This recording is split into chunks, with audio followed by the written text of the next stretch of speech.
Welcome to Sir Win's Accounting Lectures. Today, magkakaroon tayo ng pen and paper video problem solving patungkol sa Lecture 06, Reclassification of Financial Asset Measured at Amortized Cost to FVPL. Actually, nasa description ng video lecture na ito yung mismong problem under discussion. Kung gusto mong sagutan ng solo at balikan ang lecture na ito kapag tapos ka na, mas mabuti. Kasi ang accounting ay natututunan not by mere listening but by you doing the problem solving. Pero kung may sagot ka na nga, simulan na natin. So again, Lecture 06, Amortized Cost to FVPL.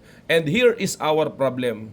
On January 1, 2025, Angelica Haka Company purchased 10% bonds with face amount of 3 million. The bond mature on January 1, 2035 and were purchased for 3,405,000 to yield 8%. The entity used the effective interest method of amortization and interest is payable annually every December 31. The business model for this investment is to collect contractual cash flow composed of interest and principal. On December 31, 2026, the entity changed the business model for this investment to realize fair value changes. On January 1, 2027, the fair value of the bonds was 2,848,000 at the effective rate of 11%. Here are the requirements. Number 1, prepare a table of amortization using the effective interest method for 2025 and 2026. Number 2, compute the loss on reclassification. And number 3, prepare journal entries for 2025, 2026, and 2027. Okay? So, sagutan na natin. So, ang banggit dito nung January 1, 2025, nag-invest siya at ang kanyang business model is to collect contractual cash flow of interest and principal. That's why it is measured at amortized cost. Ang una natin gawin is yung journal entry. And then, sagutan na rin natin yung mga iba pang tanong depende kung dadaanan na natin as we try to answer the journal entries. Okay? Magsimula tayo, January 1, 2025. Ayan. So, ang sabi dyan, binili niya sa halagang 3,405,000. So, we debit investment in bonds. Investment in bonds ang gagamitin dahil nga it is measured at amortized cost. 3,405,000 and we are going to credit cash with the same amount, 3,405,000. Okay? Ayan. Pagdating ng December 31, 2025, syempre mangungulekta siya ng interest, mag-a-amortize tayo kasi ang amortized cost. In order to do that, we try to answer number 1. We prepare amortization table. Kaya ikat lang muna natin. So gawa tayo ng amortization table. Okay? Paano nga ulit yung format nun? First, we have the date. Ayan. We have the interest. Interest received. The interest income. Ayan, the amortization. And then the carrying amount. Okay? Sana maisusulat natin. Ayan.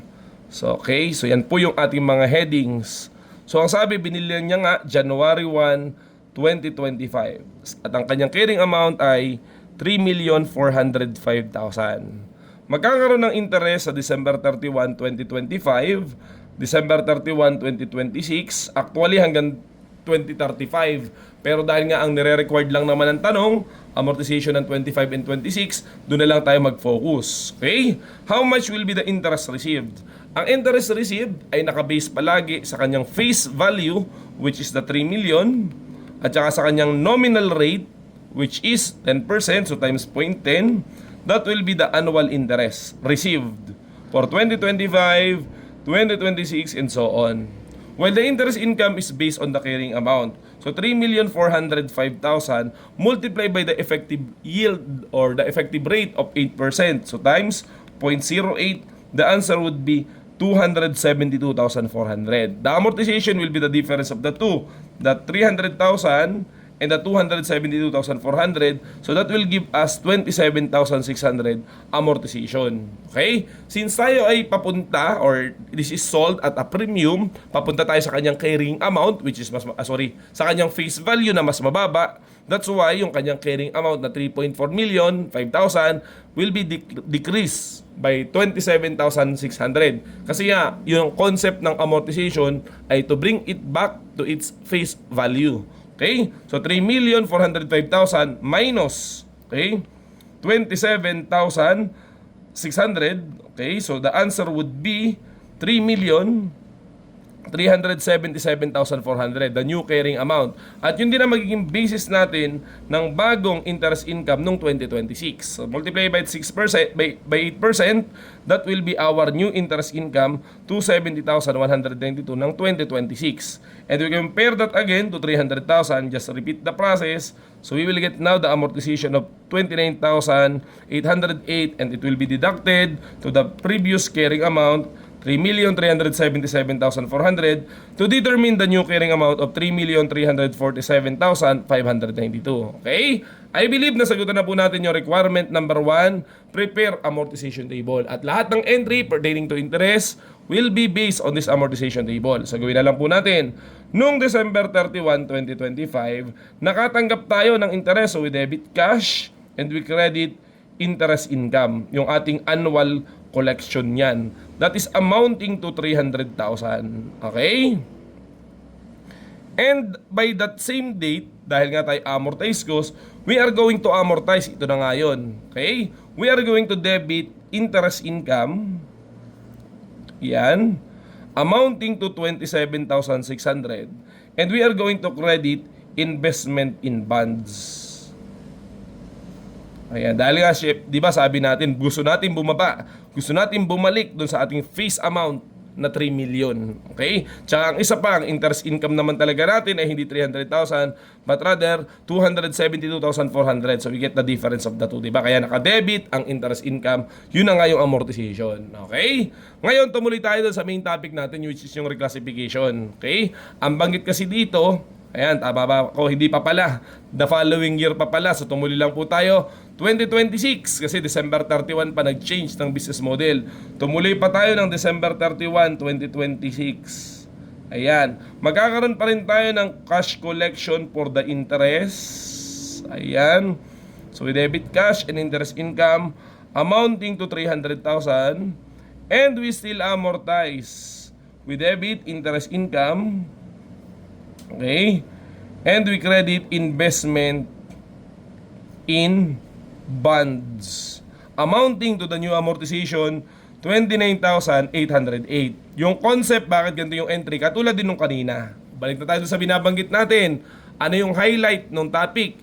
Nung December 31, 2026 nga kasi, they changed their business model. Ayaw na nila ng contractual cash flow, but now they want to realize fair value changes. Therefore, hindi na siya amortized cost, but rather siya ay FVPL na. Ang tanong, kailan siya magte-take effect? Noong December 31, 2026 ba? The answer is no. Ang sabi ng standard, ang effect ng reclassification is the following year, after the year of reclassification. What I'm trying to say is, kahit ano pang date ng 2026 yan, still mag-a-amortize ka pa din. Pagdating ng January 1, the following year, which is 2027, dun pa lang magte-take effect ang reclassification. Okay? How are we going to do that? Kailangan alam din natin saan ba pupunta, saan ba marireclassify. Ang sabi sa FVPL, this FVPL is measured at fair value. So we have to determine how much is the fair value on that date, January 1, 2027, 2,847,000. Okay? Ngayon, ganito mangyayari. Dating 3,347,000, kasi yun yung kanyang carrying amount, di ba? 3,347,000. Okay, mali ang na-type natin. 3,347,592. Okay? Hindi na yan yung magiging measurement natin, but rather magiging siyang 2,845,000. Okay? So, what I'm trying to say is, bababa siya. There will be a loss. Loss on reclassification. Okay? Of financial asset. Ayan. And we are going to credit investment in bonds. Ulitan, bakit ganun ang nangyayari? Bakit ulit ganun ang nangyayari po? Okay? Kasi nga, di ba, ang valuation mo, ito, yung kanyang carrying amount. Pero dahil nagpalit ka ng model, dapat magiging na siyang at fair value. Therefore, hindi na tama na ito ang kanyang measurement, yung kanyang valuation. But rather, dapat ito na. Okay? Bababa siya. That's why there is a loss on reclassification. Dahil nag-reclassify ka, nagpalit kami ng business model, hindi na siya dapat ganito, but rather, mas bumaba na nga. So that's why we deduct 2,845,000. The loss would be 502,000. 592. So, yan na po. Pagkatapos niyan, after this, okay, ang investment in bonds is now measured not at its carrying amount, but at this amount, 2,845,000, which will be the basis, okay, of the new value of the investment. Okay? That's why we reclassify on the same date. We are going to debit financial asset dash FVPL and credit investment in bonds para mawala na talaga yung investment in bonds kasi nga nag-reclassify na siya, but this time the initial carrying amount of FVPL would be 2,845,000 yung fair value nung date of reclassification. Okay? So yan na po yun. O, let's move on. Ay, kulang yung problem. Parang bitin po yung nagawa natin. Baguhin natin, magdagdag tayo para mas maganda. Paano kung halimbawa nung December 2027, okay, dagdagan natin dito, December 31, 2027, what if the fair value of the bonds goes to 3.2 million? O, gawa-gawa lang po natin yan. Okay, siguro edit ko na lang yung problem para pagka-upload natin doon sa link nung description, nandun na 3.2 million yung fair value nung investment. What will happen? Okay? Dahil siya FVPL na, we are going to recognize the changes in the fair value. Okay? So gawin na lang po natin. Nung December 31, 2027, we are going to debit, okay, financial asset dash FVPL, and we are going to credit unrealized gain dash FVPL. Bakit? Kasi nga yung kanyang value ngayon na 3,200,000 galing sa dating 2,845, di ba tumaas? That's why we have a gain of 355,000. We are recognizing the gain because we are now at FVPL. But same goes through dahil ito pa rin ay debt investment, mangongolektar pa rin tayo ng interest. So we debit cash, we credit interest income amounting to 300,000. Okay? Hindi na nga lang tayo mag-amortize kasi nga tayo ay FVPL na, wala na tayong pakialam sa kanyang yield rate or dun sa kanyang market rate, dun lang tayo sa nominal rate, interest received lang ang importante sa atin. So I believe, nasagutan na po natin yung journal entry, mag-summarize lang ulit tayo. Kapag we measure them at amortized cost, simple lang, mag-a-amortize tayo. Tuloy-tuloy dun sa 2 taon, di ba? At dun sa nag-reclassify na siya, we are going to recognize the amortized cost investment and recognize the new investment, which is the FVPL. But in order to do that, we have to update the carrying amount going to its fair value, and any difference will go to gain or loss on reclassification. Just what happened here, di ba? Nagkaroon muna tayo ng loss bago tayo mag-reclassify. At kung sakali nga, after that, naging na siyang FVPL, therefore, we will apply the rule for FVPL prospectively. So, 2027 nangyari yun. So, therefore, noong December 31, 2027, we recognize the changes in the fair value on that year.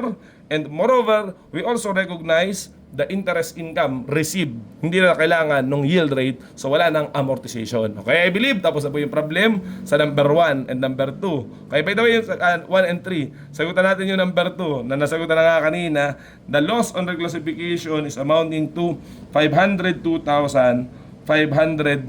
So I believe tapos na po pala tayo talaga. Okay, so yun lamang at maraming salamat.